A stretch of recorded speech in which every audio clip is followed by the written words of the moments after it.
Pierre-Alain. Salut Pierre. On se retrouve cette année encore sur le circuit Paul Ricard, dont LIP est chronométreur officiel. Pour la deuxième année, effectivement. Pour la deuxième année consécutive. La marque propose, comme l'année dernière, une série limitée pour cette édition 2025. Est-ce que tu peux nous en dire un petit mot? Cette année, nous avons fait un chronographe Mecha Quartz, donc un boîtier type rallye, aux couleurs du Grand Prix de France historique, donc qui reprend le bleu, le blanc et le rouge. Et nous avons également assorti le bracelet aux couleurs du cadran. Il est disponible en série limitée 1906 exemplaires, date de naissance du premier Grand Prix de France, vendu 349 € en coffret avec un bracelet cuir.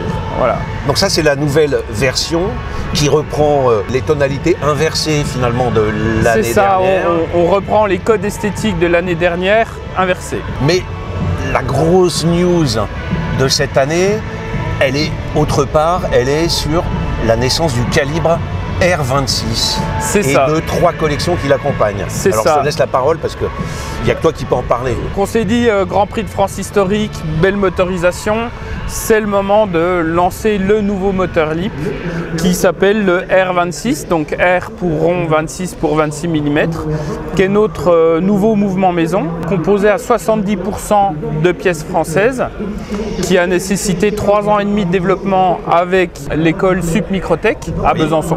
Avec laquelle vous avez déjà d'ailleurs bossé pour le T18. Avec laquelle nous avions bossé pour le T18, voilà.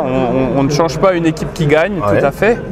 Et donc nous lançons aujourd'hui en avant-première pendant le Grand Prix de France historique le mouvement et les 3 collections qui l'accompagnent, puisque ce mouvement ne va pas remplacer les choses qui existent actuellement, on ne casse pas ce qui fonctionne, mais on crée quelque chose de nouveau.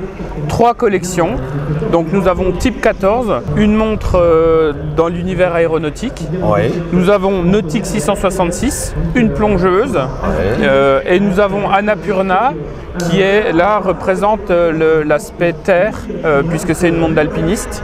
Donc terre, air et mer, les 3 utilisations d'une montre sont recouvertes. Ok, alors reprenons si tu veux Pierre-Alain les 3 modèles, que tu nous en dises un peu plus. Alors je vais commencer, permets-moi, par celle qui pour moi est la plus marquante, je ne dis pas forcément la plus réussie mais la plus marquante, qui est la Type 14.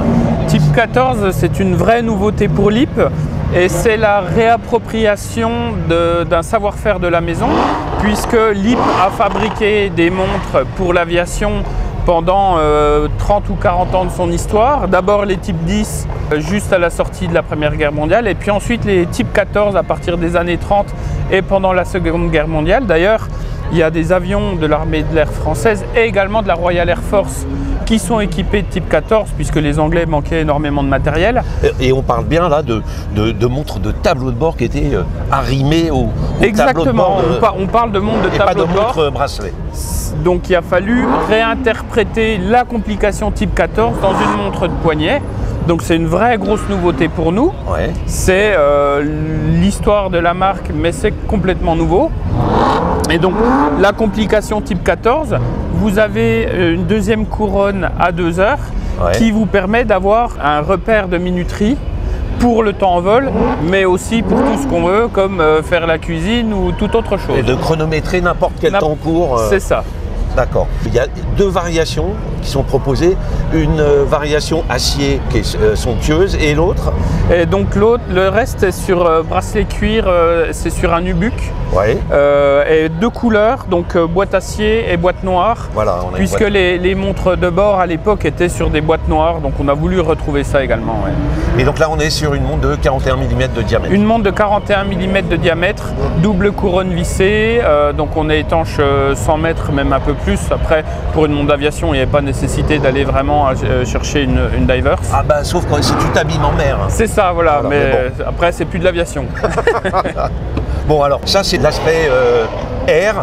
On a un aspect mer avec la Nautique 666 qui n'a rien à voir avec le diable. Nautique 666, là aussi c'est une histoire extraordinaire de chez LIP. En fait, c'est une Nautique 3 qui a été faite pour le marché nord-américain. Et les Américains, comptant en pieds et pas en mètres, Fred Lip a décidé de marquer 666, donc pour 666 pieds, mais de ne pas marquer le fameux FT pour foot, de laisser juste 666, parce qu'en bon publicitaire disruptif qu'il était, il savait pertinemment que ça allait faire jaser. Ouais, ça allait faire du buzz. C'est ça. Cette montre a immédiatement été surnommée la David Diver, donc la plongeuse d'enfer. Elle est d'ailleurs assez difficile à trouver en Europe, puisqu'elle était principalement vendue en Amérique du Nord. On a voulu, nous, la rééditer à l'identique, donc ça veut dire on a changé le verre, on a changé donc le cadran, les aiguilles, la lunette, mais par contre on reste sur une boîte de nautique 3, donc à 39 mm d'ouverture, couronne vissée, étanche à 200 mètres. Quand tu dis à l'identique, elle n'est pas tellement à l'identique parce qu'elle est quand même contemporanéisée. Voilà, les dimensions restent à l'identique, mais on est sur, on a plusieurs variations de cadran et de lunettes. C'est ça, plusieurs variations de cadran et de lunettes. 3 variantes sur Tropique, donc on a la bleue, la noire, et on a une version avec un cadran gris anthracite vintage et surtout des index All Radium qui est absolument magnifique. Ouais, qui est top, que je porte avec beaucoup de plaisir. Que tu portes aujourd'hui. On a 2 versions sur bracelet métal, donc un 3 maillons. Là, on a la bleue et la version vintage. Dernier espace revisité par la marque, sont on va dire les sommets avec une nouvelle collection, Annapurna. C'est ça, Annapurna, donc ce qu'il faut savoir, c'est que quand Maurice Herzog et Louis Lachenal font le premier 8000 de l'humanité, c'est la victoire sur l'Annapurna. Et donc les toutes premières montres qui sont éditées sur cette base-là, ce sont des modèles qui sont appelés Annapurna par Fred Lip à l'époque. Ça, c'est en 1950 jusqu'en 54. Et en 54, il se passe que Sir Hilary arrive au sommet de l'Everest. Et donc les Français ne sont plus les premiers. Et Fred Lip débaptise Annapurna pour la rebaptiser Himalaya. Il est fort, ce Fred. Mais c'était vraiment un génie du marketing. Donc Annapurna disparaît au profit de Himalaya. Après, le boîtier reste le même. Et donc nous, on a voulu réinterpréter Annapurna. Donc on a rapetissé Himalaya pour retrouver les cotes, se rapprocher des cotes d'origine. 38,5 mm et aiguille squelette et cadran avec double finition. Donc retrouver vraiment le design du produit d'époque. Donc on est vraiment sur une dress watch urbaine décontracte avec des finitions. Quand on regarde dans le détail les aiguilles, les index, c'est vraiment très sympa.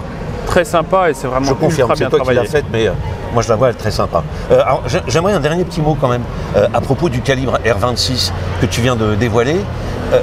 Qu'est-ce que ça apporte en fait à la marque de sortir son calibre maison?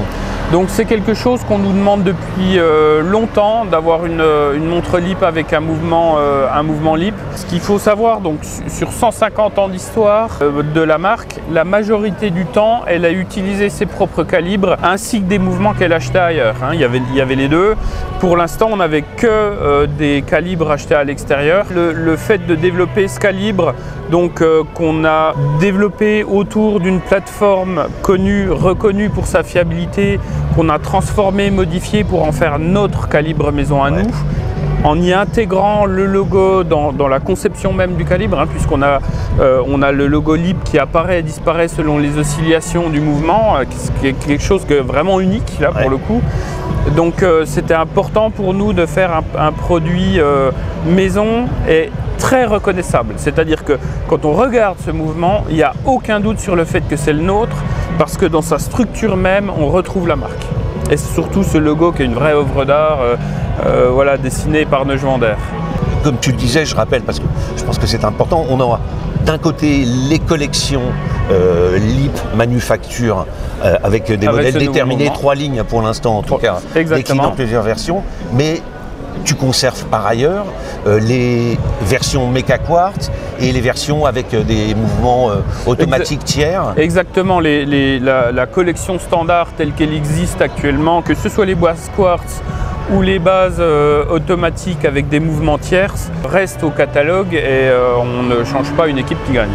Bon, dernier point, parce qu'on n'en a pas parlé, mais on doit quand même parler un peu d'argent, parce que c'est bien de faire rêver les gens, mais il faut qu'ils sachent à quelle hauteur ce rêve est accessible. Les nouvelles collections dont tu viens de nous parler, les trois, les prix sont autour des 1000 €.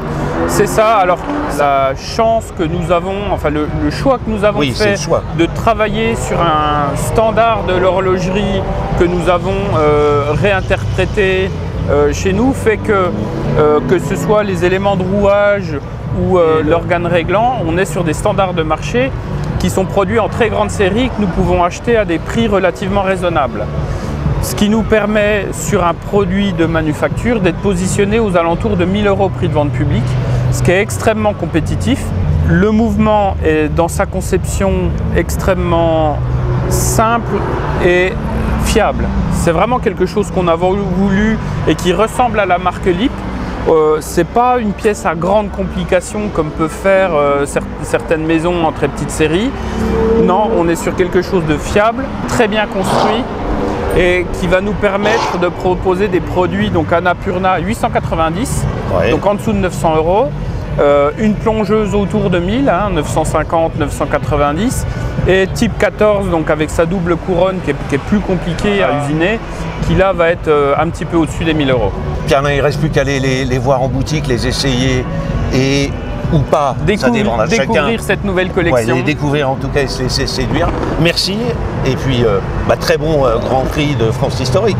Mais encore une fois, merci d'être venu Pierre. Salut.